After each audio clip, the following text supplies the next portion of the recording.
दोस्तों ये 43 inch LED LG की कैसा ब्लू ब्लू शेड आ रहा है। देखिए ये देखिए, ये देखिए वो HDMI ना पूरा ब्लू आ रहा है। ये क्यों आता है मैं आगे चल के आपको सब कुछ बताऊंगा। पूरा ब्लू आ रहा है। कैमरे से क्या करते सगळे ऐसे।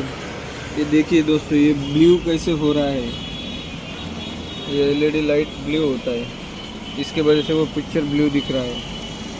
बैकलाइट का प्रॉब्लम है दोस्तों। ये डाला है, अभी ये वाइट होगा, अभी अच्छा क्लियर दिखेगा बैकलाइट। 43 इंच LG का है पीस। ये ओके हो गया सेट। देखिए दोस्तों ये सेट पूरा ओके हो गया। ब्लू पूरा शेड गायब इसका, अभी पूरा वाइट शेड आएगा। देखिए इधर ब्लू आ रहा था, अभी वाइट आ रहा है बराबर।